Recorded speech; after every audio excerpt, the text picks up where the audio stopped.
Apakah kamu pernah bertanya, mengapa jumlah uang yang beredar di masyarakat bisa mempengaruhi harga barang, lapangan kerja, bahkan pertumbuhan ekonomi suatu negara?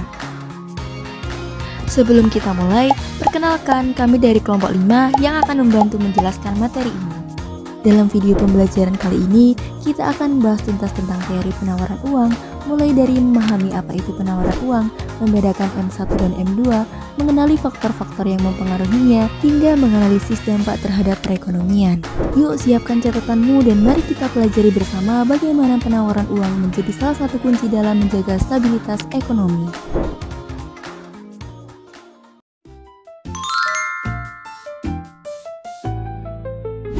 Teori penawaran uang adalah jumlah uang yang beredar di masyarakat, baik dalam bentuk uang kartal seperti uang kertas dan koin, maupun uang viral yang ada di rekening bank. Jumlah uang yang beredar ini sangat penting karena bisa meningkatkan tingkat bunga, harga barang, dan aktivitas ekonomi suatu negara. Karena itu, Bank Sentral sebagai pemegang kebijakan moneter harus mengatur dan mengendalikan penawaran uang agar perekonomian tetap stabil.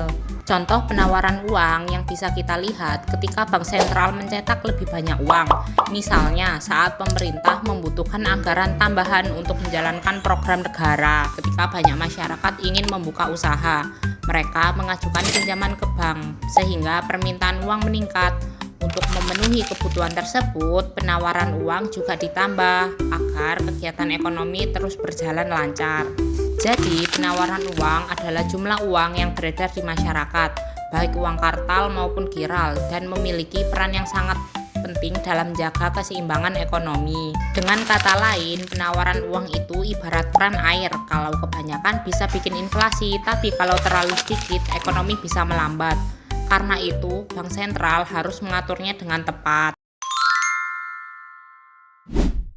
Nah, selanjutnya adalah membedakan M1 dan M2.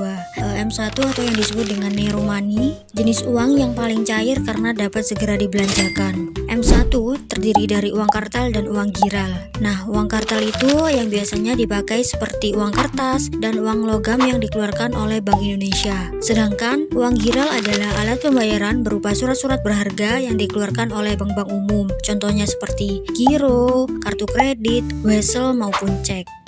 Selanjutnya, M2 atau board money merupakan penjumlahan dari M1 ditambah dengan uang kuasi.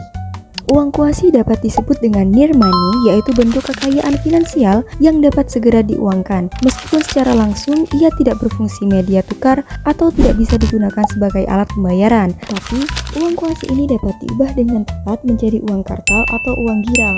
Contohnya, deposito jangka pendek atau tabungan di bank umum.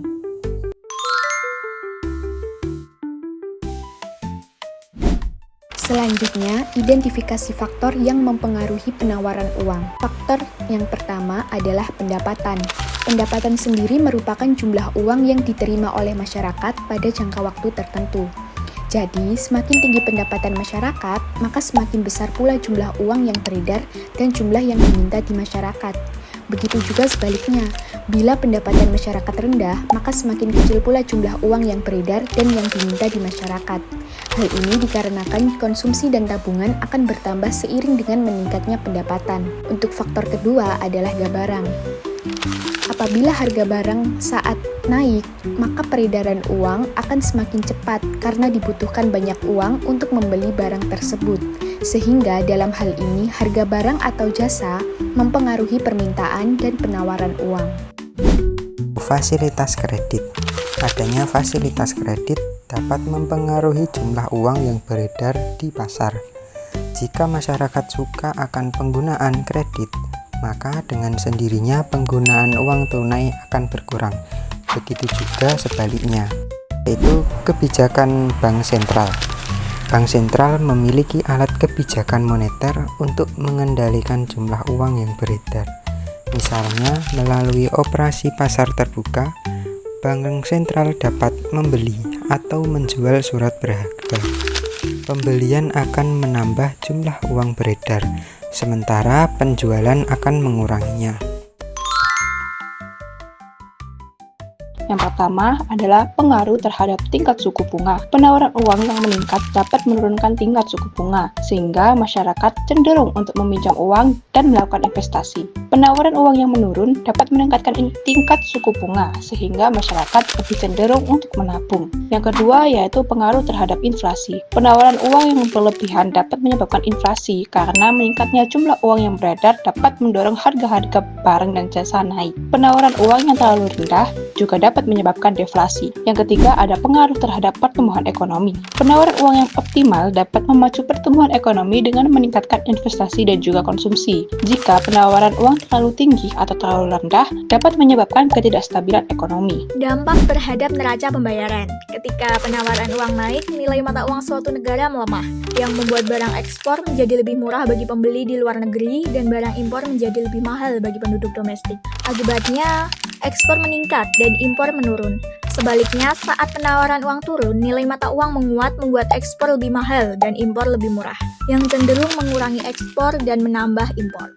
Dampak terhadap tingkat pengangguran. Peningkatan penawaran uang seringkali menurunkan suku bunga. Nah, suku bunga yang lebih rendah mendorong perusahaan untuk meminjam uang dan berinvestasi dalam proyek baru, seperti membangun pabrik atau mengembangkan teknologi, yang pada akhirnya menciptakan lapangan kerja baru dan mengurangi tingkat pengangguran. Sebaliknya, saat penawaran uang turun, suku bunga naik. Ini membuat perusahaan enggan berinvestasi, sehingga menghambat penciptaan lapangan kerja.